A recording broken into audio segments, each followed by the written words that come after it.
السلام علیکم دوستو، تو پیش ہے حضرت عیسیٰ علیہ السلام کا واقعہ۔ حضرت مریم کے بیان میں آپ کو بتایا جا چکا ہے کہ حضرت عیسیٰ علیہ السلام کی پیدائش کس طرح اللہ کے حکم سے ہوئی، اور اللہ تعالیٰ نے آپ کو بچپن میں بولنا سکھا دیا۔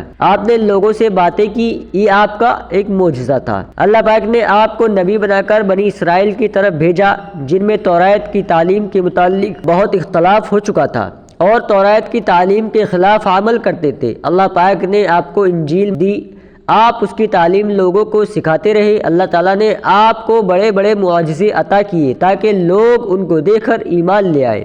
آپ نے فرمایا کہ میں تمہارے لیے مٹی سے پرندگی شکل بناتا ہوں، مردے کو زندہ کرتا ہوں، جو کچھ تم کھاتے ہو اور جو کچھ تم اپنے گھروں میں جمع رکھتے ہو تمہیں بتا دیتا ہوں۔ میں تورات کی تصدیق کرتا ہوں، بعض چیزیں تم پر حرام کر دی گئی تھیں انہیں تمہارے لیے حلال کرتا ہوں۔ میں تمہارے پاس رب کی نشانیاں لے کر آیا ہوں، تمہیں ایک رسول کی خوشخبری دیتا ہوں جو میرے بعد آئے گا، ان کا نام محمد یعنی ہمارے نبی پیارے آقا صلی اللہ علیہ وسلم ہوگا۔ اب تم اللہ سے ڈرو، میری بات مان لو اور اللہ تعالیٰ کی بندگی کرو۔ حضرت عیسیٰ علیہ السلام پر جو لوگ ان کی زندگی میں ایمان لائے انہیں حواری کہتے ہیں۔ انہوں نے آپ سے درخواست کی کہ اللہ ہم پر آسمان سے خوان اتارے۔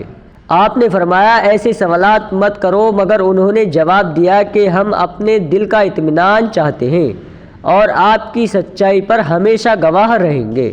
جب ان لوگوں کا اصرار بڑھ گیا تو آپ نے یوں دعا کی، اے میرے رب، ہم پر آسمان سے خوان اتار جو ہمارے اگلوں اور پچھلوں کے لیے عید ہو اور تیری ایک نشانی ہو۔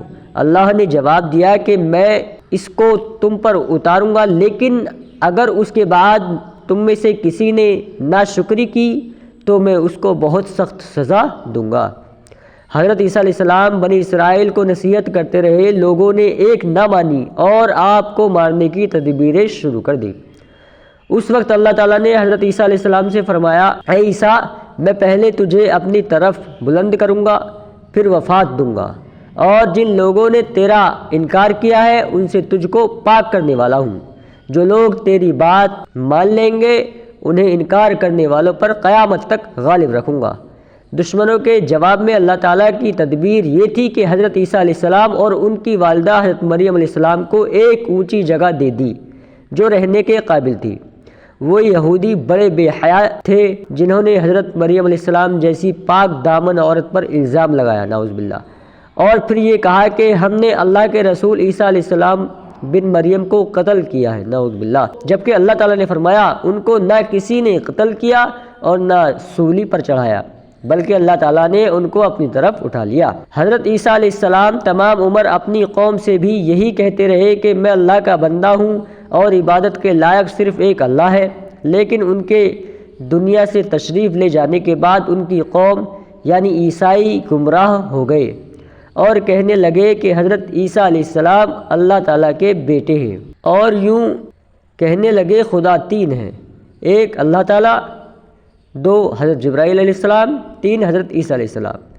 یہودی اور عیسائی دونوں نے اپنے نبی کو خدا بنا لیا، یا یوں کہیے کہ ان کو خدا کا مرتبہ دے دیا۔ تو کہیں مسلمان بھی اپنے نبی کو خدا نہ بنا لے، اس لیے کلمہ دوم میں مسلمان کو سکھا دیا گیا، اشہد ان لا الہ الا اللہ واشہد ان محمدًا عبدہ ورسولہ، یعنی میں گواہی دیتا ہوں کہ اللہ کے سوا کوئی عبادت کے لائق نہیں، اور گواہی دیتا ہوں کہ محمد صلی اللہ علیہ وسلم اللہ کے بندے اور اس کے رسول ہیں۔